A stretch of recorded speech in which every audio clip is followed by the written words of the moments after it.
If you happen to be in Thailand in November and didn't do your research prior to your trip, you may be running into people heading to the river carrying tiny baskets with candles and flowers.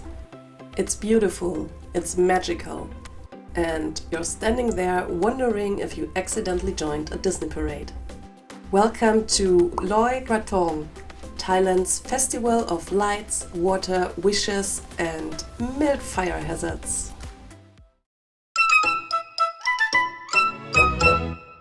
Loi Krathong happens on the full moon of the 12th lunar month, so the exact date changes every year, though it's usually in November.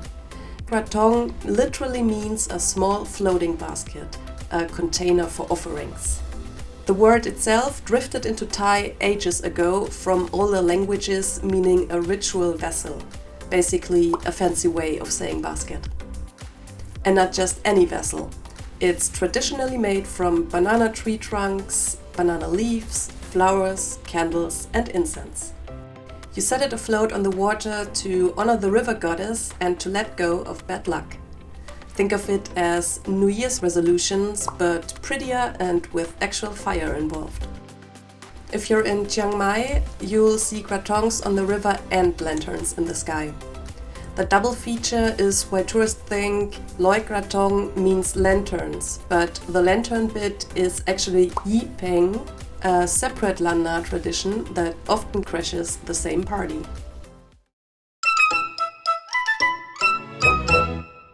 Loi Krathong's backstory is as layered as a banana leaf. The festival likely began over 600 years ago in the Sukhothai kingdom. One legend credits Nang Nopama, a royal court lady, with crafting the first krathong to honor the Buddha and to impress the king. Others trace it to older Hindu water rituals, thanking the river goddess Khong for life-giving water. Modern celebrations borrow from both, a Buddhist offering and a Hindu thank you meshed up with a symbolic reset button.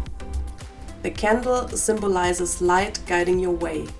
The incense is for paying respect to spirits and ancestors. The flowers are for beauty and merit, and the floating away part means that all the bad vibes, stale ex-partner energy, or basically anything weighing you down will leave your life. For extra karmic spring cleaning, people sometimes tuck in a strand of hair or a nail clipping, symbolically shipping off old grudges with the current. Basically, it's a spiritual Marie Kondo for your karma with a side of moonlight.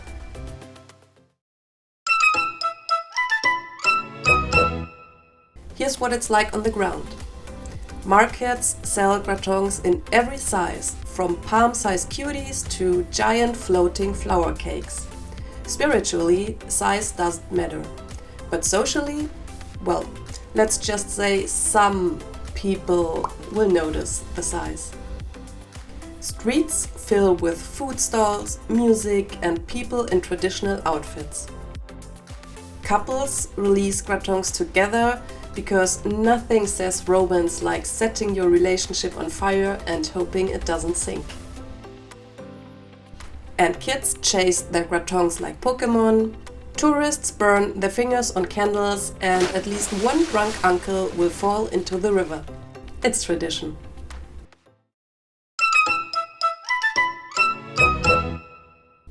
By dawn, the magic fades and the real heroes, city cleanup crews, start fishing thousands of krathongs out of the rivers.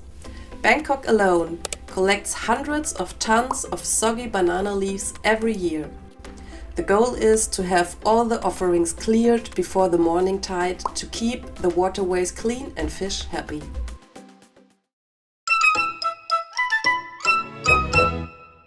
In recent years, people are moving toward eco-friendly krathongs, banana leaves, bread, and even biodegradable paper. Why? Because releasing thousands of styrofoam floats into a river to thank the river goddess is less spiritual cleansing and more environmental disaster. Also, drones and lantern festivals often get mixed in, though technically the Sky Lantern Festival Yi Peng, as mentioned before, is more a Chiang Mai thing, happening around the same time. Beautiful? Yes. Confusing? Also yes. And since I can't clone myself, I'll cover Yi Peng next year. So, subscribe if you don't want to miss me setting myself on fire with floating sky lanterns instead of river candles.